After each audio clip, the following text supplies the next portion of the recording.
ప్రియ దేవుని బిడ్డ, ఈరోజు వాక్యము ద్వారా నీతోనూ నాతోనూ సర్వ మానవులతోనూ ఆయన సృజించి అరచేతులు చెక్కుకున్న బిడ్డలందరితోనూ సూటిగా తేటగా మాట్లాడబోతున్నాడు. ఈ మాటలు ఎంతో విలువైనవి, పరిశుద్ధమైనవి. ఈ మాటలు అనాలోచన కాక నీ హృదయంలో ఉంచుకొని నీ వాక్యానుసారంగా జీవించినప్పుడు పరలోక రాజ్యానికి వారసులయ్యే మాటలు. ఈ మాటలు నిర్లక్ష్యము చేయకండి. దేవుడు మీకు ఒక బాధ్యతను అప్పచెప్పాడు. మీరు బాగుపడటమే కాక అనేకులు బాగుపరిచేవారిగా ఉండాలంటే దేవుని మాటలు అనేక మందికి ప్రచురము చేయాల. ఆయన శరీరాన్ని రక్తాన్ని పుచ్చుకొని మౌనంగా ఉండటం కోసం కాదు దేవుడు నా సమరయలోను భూ దిగాంతాల వరకు నా గురించి ప్రకటించమని. ఎందుకని అలా ప్రకటించమంటున్నాడంటే ఆత్మలు నశించిపోవటము దేవుడికి ఇష్టం లేదు. కనుక అందరూ ఈ వాక్యం వింటున్న ప్రతి ఒక్కరు, యూట్యూబ్లో వింటున్నారో, ఇన్స్టాగ్రామ్లో వింటున్నారో, ఎవరైతే వింటున్నారో వారి దేవుని మాటలు షేర్ చేయండి. వాక్యంలోకి వెళ్ళిపోదాం.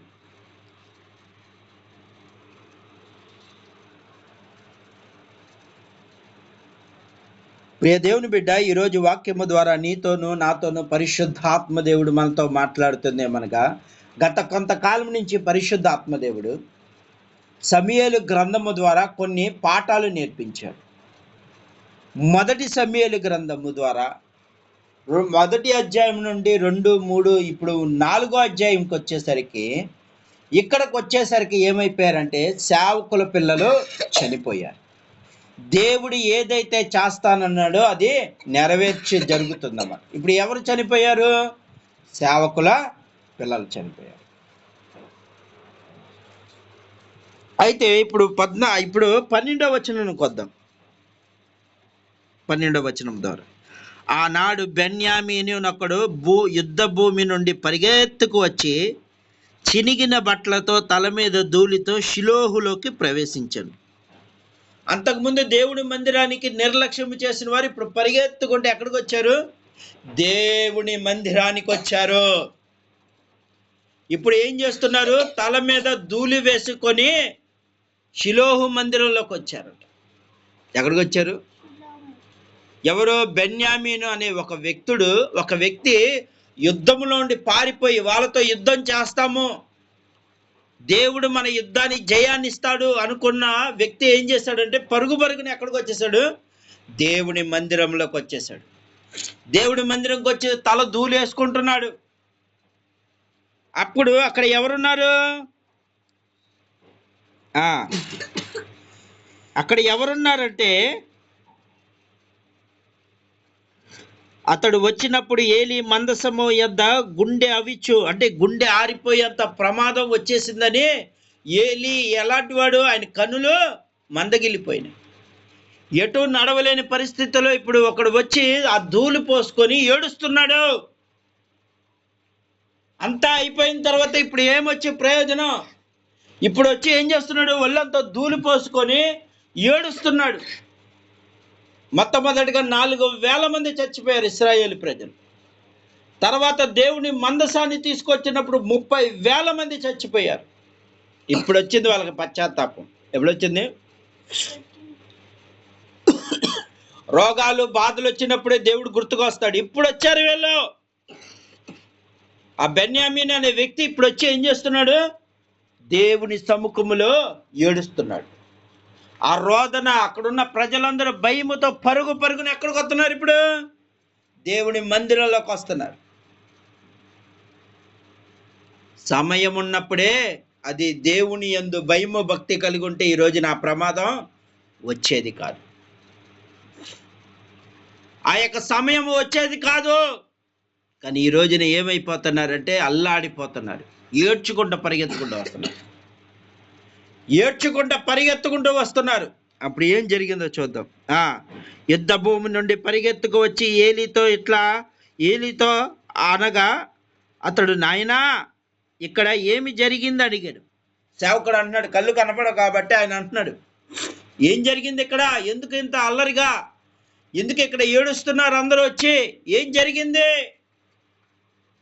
ఏమైంది? ఏం జరిగింది ఇప్పుడు? ఎందుకు ఏడుస్తున్నారు మీరు? ఎందుకు ఇంతమంది ఒక రోదన చేస్తున్నారు అని ఇప్పుడు అంటున్నాడు సేవకుడు. ఆ సేవకుడు అంటా ఉంటుంటే ఏలి ఆ తర్వాత, అందుకు అతడు, ఇశ్రాయేలు ఫిలిష్తీయులందరూ నిలవలేక పారిపోయిరే, జనులనేకులు హతులయ్యిరి, ఓఫ్ని ఫినాసు అని నీ ఇద్దరు కుమారులు కూడా మృతి చెందారు. ఇప్పుడు ఆయన కళ్ళు కనపడతలేదు కాబట్టి ఇప్పుడు తెలిసింది తన పిల్లలు చచ్చిపోయారు. ఏంది? ఇప్పుడు అక్కడ ఉన్న వ్యక్తి వచ్చి ఏమంటున్నాడు? ఏమైపోయింది అనుకుంటున్నావు? భయంకరమైన ఫిలిష్తీయుల చేత ఇశ్రాయేలు ప్రజలు నిలవలేకపోయారు. ఇశ్రాయేలు ప్రజలు నిలవలేక ఏమైపోయారు?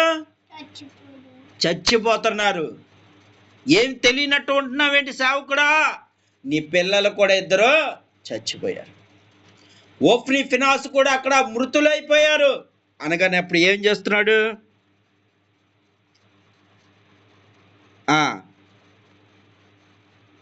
జనులు అనేకులు హతులయ్యిరి, ఓఫ్ని ఫినాసుని ఇద్దరు కుమారులు మృతులయ్యిరి, మరియు దేవుని మందసము పట్టబడినని చెప్పాను. ఏమన్నారు? దేవుడి మందసం కూడా పట్టబడిపోయింది. దేవుని యొక్క మందసం, ఎంతో విలువైన మందసం ఎక్కడికి వెళ్ళిపోయింది? ఇప్పుడు దేవుని మందిరములో ఉండే మందసం వెళ్ళిపోయింది అన్యుల చేతులకు, ఫిలిష్తీయుల చేతులకు వెళ్ళిపోయింది అనగానే ఆ మాట అంటూ ఉండగా ఏం జరిగిందో చూద్దాం. దేవుడి మందసము మాట అతడు పలకగాని ఏలి ద్వారము ద్వారా తన పీఠం మీద వెనక్కు పడి మెడ విరిగి చనిపోయాడు. ఏమైపోయాడు? మెడ విరిగి చనిపోయాడు. ఎంత దౌర్భాగ్యమైన పరిస్థితికి వచ్చేసరి చూడు. ఒక పక్క పిల్లలు చనిపోయారు, ఇశ్రాయేలు ప్రజలు చనిపోయారు. ఒక పక్క ఎవరు చనిపోయారు? ఇప్పుడు సేవకుడు కూడా చనిపోయాడు. సేవకుడు కూడా చనిపోయాడు. ఈ రాత్రి కాల సమయంలో పరిశుద్ధాత్మ దేవుడి ఒక్క తప్పు వలన ఎంతమంది నాశనం అయిపోయారు చూడు. ఆనాడు వాళ్ళు చేసిన తప్పును దైవ సేవకుడై ఉండి సరిచేసి ఉంటే ఇశ్రాయేలు ప్రజలకి ఏమయ్యేది కాదు. ఇశ్రాయేలు ప్రజలకి ఏమయ్యేదే కాదు. తన పిల్లలు చేసిన తప్పు వల్ల ఎంత నష్టం ఏర్పడిందంటే 4,000 మంది చనిపోయారు. మందసం వెళ్ళిపోయింది. దేవుని యొక్క మందసం అంటే అది చాలా విలువైనది. దేవుడు తన చేతితో రాసిన 2 పలకలు, 10 ఆజ్ఞలు దాంట్లో ఉంటాయి. దేవుడు దేవదూతలకు పెట్టే మన్నా దాంట్లో ఉంది. అలాంటి బలమైన శక్తి కలిగిన మందసం ఎవరి చేతిలో కలిపోయింది? ఫిలిష్తీయుల చేతిలో కలిపోయింది, పట్టబడింది అనగానే ఇప్పుడు ఏమైపోయాడు? ఆ మాట వింటుంతోనే ఏమైపోయాడు? ఆ ద్వారబంధం నుండి పడిపోయి మెడ విరిగి చనిపోయాడు. ఎంత నష్టం చూసావా? దేవుడి మందిరాన్ని నిర్లక్ష్యం చేస్తే ఎంత నష్టం ఏర్పడిందో చూసారా? ఎవరో సేవకుని చూసి నువ్వు దేవుని మందిరాన్ని నిర్లక్ష్యం చేస్తే ఇదిగో ఇలాగే అయిపోతుంది. కుటుంబాలు కుప్పగూలిపోతున్నాయి. ఈ రోజున ఎన్నో కుటుంబాలు కుప్పగూలిపోతున్నాయి. సేవకుడు మందిరాలకు వెళ్తే వాళ్ళని చూసి వీళ్ళని చూసి వీళ్ళు ఏమైపోతున్నారంటే, చిచ్చి ఈ మందిరంకి వెళ్ళకూడదు అనుకొని మందిరాలు మానేసి ఇంట్లో కూర్చున్న పరిస్థితి ఎందుకు వచ్చిందంటే, ఒక వైపు అయితే వాళ్ళ తప్పు అయితే వీళ్ళది కూడా తప్పే. దేవుడు చెప్పిన నిబంధన ఏంటి? ఆ రోజులు కష్టపడాలి, 7వ రోజు మందిరంలో కనపడాలి. ఇది ఎవరికి ఇచ్చాడు? 11 గోత్రాలకు ఇచ్చాడు ఈ ఆజ్ఞ. లేవీలను మిగతా సేవకులు వీళ్ళందరూ ఎక్కడ ఉండాలంటే నా దగ్గర ఉంటారు, నా పనివారిగా ఉంటారు. మిగతా 11 గోత్రాలు వారు ఏం చేయాలంటే 6 రోజులు కష్టపడండి, 7వ రోజున మందిరంలో కనపడాలి, ఉపవాస ప్రార్థనలో కనపడాలి. అందరూ పశ్చాత్తాపడే రోజుల్లో ఆ రోజులు కనబడాలి, పండగ రోజులు కనబడాలి మీరు. కానీ ఎప్పుడూ కనపడలేదు ఇస్రాయేల్. ఇప్పుడు కష్టం వచ్చిన తర్వాత దేవుడు గుర్తుకొచ్చాడు. ఒక్క తప్పు ఇప్పుడు ఎంత ప్రమాదాన్ని తీసుకొచ్చింది చూడు. అదే ఆ చిన్నతనంలోనే ఆ ఏలి తన పిల్లల్ని గద్దించి ఉంటే, సరిచేసి ఉంటే ఈరోజు ఇంత ప్రమాదం వచ్చేదా? 4,000 మంది ఇశ్రాయేలు ప్రజలు. తర్వాత మందసం వెళ్ళిపోయింది, 30,000 మంది చచ్చిపోయారు. ఎంత నష్టం! ఆ ఒక్క తప్పు చేయకుండా ఉంటే ఈ రోజుని ఎంతమంది చిన్న తప్పేలే అంటున్నారు. అదే నీ మెడకు చుట్టుకుంటుంది పెద్దగా. నువ్వు అబద్ధం ఆడతావు, చిన్నపిల్లలే అబద్ధాలు ఆడతారులే అంటా ఉంటావు. ఆ అబద్ధమే ఒక రోజు నిన్ను చుట్టుకుంటుంది. పాము ఏ విధంగా అయితే చుట్టుకొని మనిషిని మృంగి వేస్తుందో అలాంటి పరిస్థితి రాబోతుంది. అందుకే చిన్నదైనా సరే తప్పే, ఖండించు. ఆ రోజున వీళ్ళు చేసిన తప్పు వల్ల ఈరోజు దేవుడి మందిరాన్ని వాళ్ళ మానేశారు. కొన్ని వేల మంది ఇశ్రాయేలు ప్రజలు దేవుని మందిరములో దేవుని ఆరాధించాల్సిన ప్రజలు ఎవరో తప్పు చేశారని చెప్పి దేవుడి మందిరంలోకి వెళ్ళలేదు. ఈ రోజున వాళ్ళు కూడా శాపగ్రస్తులయ్యారు. దొక్క తప్పు, ఒక చిన్న మాట. ఆ రోజే ఆ సేవకుడు గద్దించుంటే, చిన్నతనములోనే గద్దించుంటే ఈ రోజున పరిస్థితి వచ్చేదా? వచ్చేది కాదు. ఇంకేమవుతుందో చూడు. అసలు ఇంకా పతనమైపోతున్నారు. ఇంకేం జరుగుతుందో చూద్దాం. ఏలననగా అతడు వృద్ధుడై బహు స్థూలుడై ఉండెను. అతడు 40 సంవత్సరాలు ఇశ్రాయేలుకు న్యాయము తీర్చెను. అంటే 40 సంవత్సరాలు సేవ చేశాడంట సేవకుడు. ఆఖరికి ఏమైపోయాడు? భయంకరంగా చనిపోయాడు. కుటుంబ సహితంగా చనిపోయాడు. 40 సంవత్సరాలు దేవుని మందిరంలో సేవ చేసిన వాడికే ఆఖరి గడియలు ఏమైపోయాడు? భయంకరంగా నాశనం అయిపోయాడు కుటుంబం. ఆ సేవకుడైనా సరే సమూయేలు ప్రార్థన చేయి అంటే దేవుడు క్షమించేవాడు.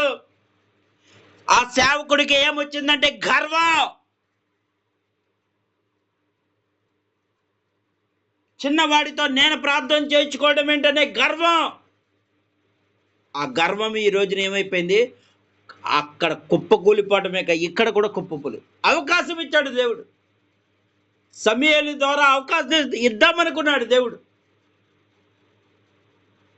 ఆ అవకాశాన్ని కూడా ఏం చేశారంటే పోగొట్టుకున్నారు. అయ్యో, సమూయేలుకి దేవుడి దర్శనం వచ్చిందంటే దేవుడు యోగ్యుడు కాబట్టే కదా. ఎప్పుడు రాని ప్రత్యక్షత ఈ రోజున సమూయేలుకు వచ్చిందంటే యోగ్యుడే కదా. ఆ యోగ్యుడి దగ్గర మనం వెళ్ళి అడిగితే తప్పేండి? ఈ రోజున సేవకులు ఈ గర్వం వలన ఈ రోజున ఎంతమంది బలైపోయారు చూడు. ఆ రోజు సమూయేలు దేవుడు చెప్పిన ఆ యొక్క కార్యము చూపించగానే సమూయేలు ఒక్క మాట నుండే ప్రార్థన చేసేవాడు వాళ్ళ కోసం. ఇశ్రాయేలు ప్రజలకు ఆ ప్రమాదం దేవుడు తప్పించేవాడు. చిన్న తప్పే ఎంత ప్రమాదాన్ని తెచ్చింది చూడు. 4,000 మంది ఇశ్రాయేలు ప్రజలు. మందసం వెళ్ళిపోయింది, దేవుని మందిరము కోల్పోయారు. ఇంకేం కోల్పోతున్నారు చూద్దాం. ఏలీ కోడలకు ఫినాసు భార్యకు అప్పటికే గర్భము కలిగి,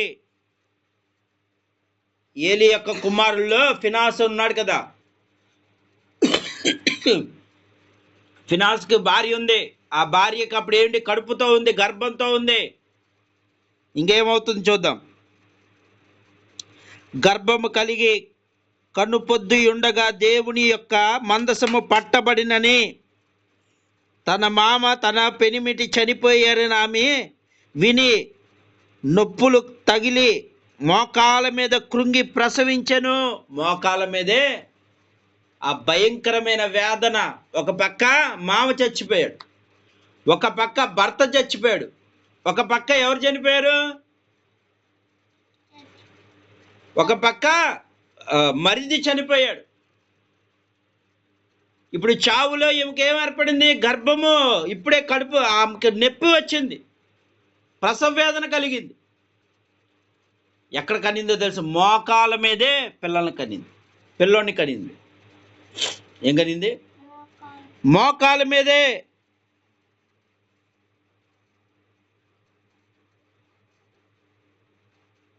ఆమె మృతి నొందగా మోకాల మీదే పిల్లోని ప్రసవించి మృతి నొందింది. చచ్చిపోయింది. ఆమె కూడా, కోడలు కూడా చచ్చిపోయింది. ఏమైందో చూద్దాం.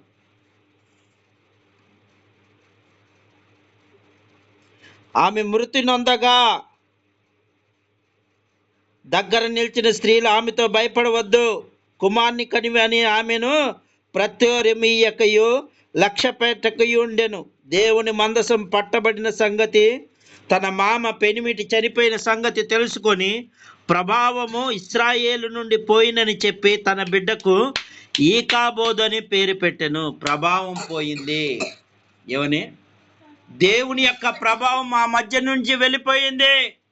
దేవుని ఆశీర్వాదము, ఇశ్రాయేలు ప్రజలకున్న ఆశీర్వాదము పోయింది అని ఏడ్చి ఆ పిల్లవాడికి ఏమని పెట్టిందో తెలుసా? ఈకాబోదు అని పేరు పెట్టింది. ఏం పేరు పెట్టింది? తల్లి చచ్చిపోయింది, మామ చచ్చిపోయాడు, ఇంకెవరు చనిపోయారు? వీళ్ళందరూ ఎవరు? సేవకుల కుటుంబమే.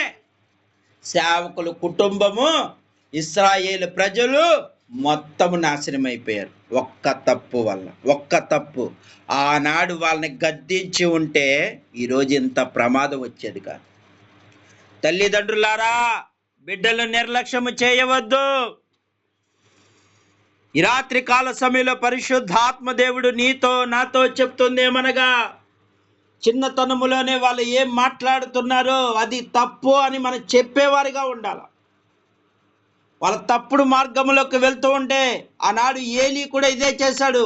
చిన్నపిల్లల్ని వాళ్ళే తెలుసుకుంటారు అనేసరికి వాళ్ళు ఎంతవరకు అయిపోయారంటే పెద్దవాళ్ళు అయిపోయి అక్కడ అమ్మాయిల్ని పాడు చేసేంత భయంకరంగా పాపం చేశారు.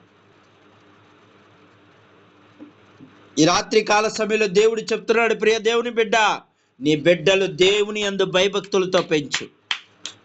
ఆడవాళ్ళతో ఎలా మాట్లాడాలో నేర్పించు. ఏది తప్పు ఏది రైటో ఈ వయసులోనే, చిన్న వయసులోనే నేర్పించు.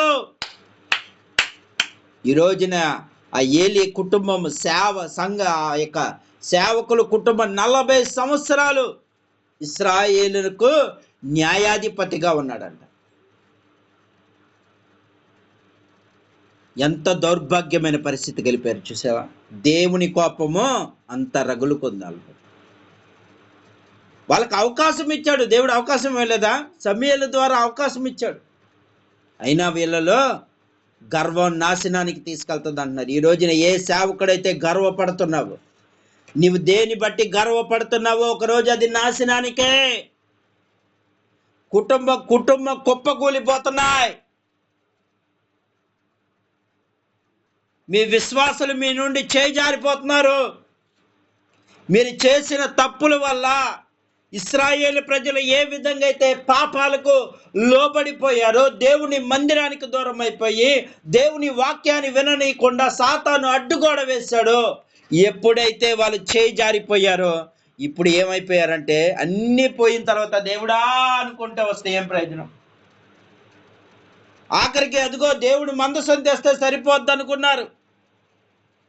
దేవుడి మందసం ఇక్కడికి వస్తే సరిపోద్ది, ఇక మన విజయం వచ్చేద్దని వెర్రి కేకలు వేశారు దేవుడికో. దేవుడు ఏమన్నాడు తెలుసా? చూడలా. దేవుడు చూశాడా? దేవుడు చూడ్డు. కష్టములో ఉన్నప్పుడు దేవుడే కావాలనుకుంటే దేవుడు చూడడు. కష్టములో కాక అన్ని విషయాలలో దేవుణ్ణి గణపరిచేవాడుగా ఉండాలి. అన్ని విషయాల్లో దేవుడికి నువ్వు మొదటి స్థానం ఇవ్వాలి. పనుల విషయంలో కానీ, చదువు విషయంలో కానీ, ఏ విషయములో కానీ, నువ్వు వెళ్ళే ప్రయాణాల్లో కానీ, దేనికైనా సరే ముందు దేవుని అడుగు ముందుకు వెళ్ళాలి. నువ్వు దేవుడి పర్మిషన్ తీసుకొని వెళ్ళాలి. దేవుడిచ్చిన సమయాన్ని దేవుడికి ఇవ్వాలి. దేవుడు 24 గంటలు నీకు ఇస్తా ఉంటే ఆ 24 గంటలు ఆ సమయాన్ని వృధా చేసుకుంటున్నావు, సాతాను చేతికి చిక్కిపోతున్నావు. ఈ రోజున ఎంతమంది పిల్లలు ఇలా అయిపోతున్నారు? ఎక్కడ చూసినా వ్యసనాలకు లోబడిపోతున్నారు. ఏ తల్లి ఎందుకు గద్దించట్లేదు? ఒకరోజు పనికెళ్ళపోతే 2 రోజులు పనికెళ్ళపోతే ఇంట్లో సతాయిస్తారు. కానీ దేవుని మందిరానికి రావట్లేదు, ఎందుకు రావట్లేదని వాళ్ళను ఆ రోజు కని వాళ్ళకి ఏం చేస్తారు? అన్నం కూడా పెట్టరు. అప్పుడు ఆడేం చేస్తాడు? ఆకలితో ఉండి పనికి వెళ్తేనే మా అమ్మ అన్నం పెట్టిద్దని వెళ్తారు. అలాగే నీ బిడ్డలను అలా తీసుకెళ్ళలేవా దేవుడి మందిరానికి? ఈరోజు అన్నీ అయిపోయిన తర్వాత దేవుడు మా చేతులు వదిలేశాడు. ఎందుకు వదులుతాడు దేవుడు? నీవే దేవుని చేతులు వదిలేశావు. నీ కుటుంబమే దేవుని చేతులు వదిలేసింది. అందుకే ఇప్పుడు కష్టాలు వచ్చిన తర్వాత దేవుడు మమ్మల్ని పట్టించుకోలేదని నువ్వు దేవుని శోధించేలాగా మాట్లాడుతున్నావా? దేవుడు అంటున్నాడు, ఒప్పుకోడు. తప్పు నీలో పెట్టుకొని ఎవరి మీద నిందలేస్తావు నువ్వు?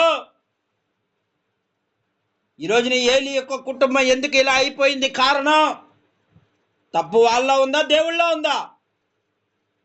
తప్పు తన బిడ్డలను మార్చిపోవటం వలన ఈరోజు ప్రమాదం ఏర్పడింది. దేవుని వాక్యం వినేటప్పుడు నీకు నిద్ర ఎందుకు వస్తుంది? దాన్ని సరిచేసే వాళ్ళు ఎవరున్నారా? దేవుని వాక్యము దేవుని మందిరంలో నిర్లక్ష్యంగా ఎందుకు కూర్చుంటున్నావు? దాన్ని అడిగే వాళ్ళు ఉన్నారా? ఈరోజు అడిగేవారు లేక ఏమైపోతున్నారంటే ఇష్టానుసారం అయిపోతుంది దేవుని మందిరం. ఎవరైనా మందిరాన్ని అయ్యో మా మందిరం ఇలా ఉందని చూపిస్తే, మా మందిరం ఇదిగో ఈ విధంగా ఉంటుంది, ఇదిగో మా వాళ్ళు ఇలా ప్రార్థన చేస్తారు, విశ్వాసంగా ఉంటారని మేము నలుగురికి ఏమంటారు? వీళ్ళ సేవకులు ఏమంటారు? ముందు మందిరానికి ఎవరైనా తీసుకొచ్చారా అంటారు. తీసుకొచ్చిన వాళ్ళు వీళ్ళు ఎలా ఉంటారు? మేము అక్కడికి వెళ్ళి ఎన్నో ప్రగల్భాలు పలుకుతూ ఉంటాం. మా మందిరం అద్భుతం, మా ప్రార్థన చేసే వాళ్ళు అద్భుతంగా ఉంటారు, ఒకసారి రండి అని మందిరాన్ని తీసుకొస్తే అక్కడ వాళ్ళని చూసి ఏమైపోతున్నారు? ఏమైపోతున్నారు? ఈ రోజున మందిరం రాగలుగుతారు రెండోసారి? ఎక్కడున్న అల్లరి ఇదేగా అని రారు. క్రమము లేదు, క్రమశిక్షణ లేదు మందిరాల్లో. ఇప్పుడు ఎవరెవరు శాపగ్రస్తులు? సేవకుడు శాపగ్రస్తు అయ్యాడు. ఇప్పుడు మందిరం మానేసిన వాళ్ళు కూడా శాపగ్రస్తులుగా మారిపోయారు. ఇప్పుడు తప్పు ఎవరిది? సేవకుడుదా, విశ్వాసిదా? ఇద్దరిది తప్పే. నీవు సేవకుడు కోసం రావట్లేదు. నువ్వు ఎవరి కోసం వస్తున్నావు? దేవుని కోసం వస్తున్నావు. సేవకుడు నోటిలో నుండి దేవుడు మాట్లాడుతున్నాడని వస్తున్నావు.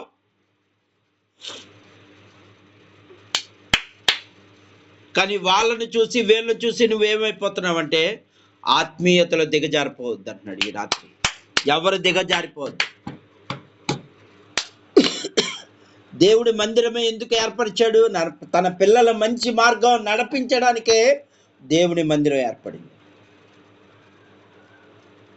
ఆయన అంటున్నాడు కదా, ఎక్కడ 2-3 నా నామం కూడి ప్రార్థన చేస్తే సరిపోద్దిగా అంటున్నాడు. కానీ మందిరం ఎందుకు ఏర్పరిచాడు? అందరినీ కూర్చోబెట్టి మంచి మార్గంలో నడిపించాడు. గ్రామంలో మందిరం ఏర్పడుతుందండి, కారణం ఆ గ్రామ ప్రజలు మార్చడానికి. అలాగే ప్రతి ఒక్క టౌన్లో దేవుడి మందిరం ఎందుకు ఏర్పడుతుంది? దానికి కారణం అనేక మంది మంచి మార్గంలో నడిపించడానికి. ఈరోజు దేవుడు చెప్తున్నాడు, ప్రియ దేవుని బిడ్డ, దేవుడు చెప్తుంది ఒక్కటే, చిన్న తప్పే దాన్ని ఉంచుకున్నావు. ఈరోజున ఏమైపోయారు? భయంకరమైన శ్రమలు అనిపించారు. ఒక పక్క ఇశ్రాయేలు ప్రజలు 4,000 మంది చచ్చిపోతారు, ఒక పక్క 30,000 మంది చచ్చిపోయారు. మందసం వెళ్ళిపోయింది, కోడలో చచ్చిపోయింది, అందరూ నాశనం అయిపోయారు. ఒక్క పిల్లడు అనాథగా ఉండాల్సిన పరిస్థితి ఏర్పడింది. ఆ పిల్లడి పేరేంటి? ఇకాబోదు. ఎవరు? ఇకాబోదు. ఇకాబోదు అనే పేరుకి అర్థం ఏంటంటే ప్రభావం పోయెను. తల్లి పెట్టేసింది ఆ పేరు.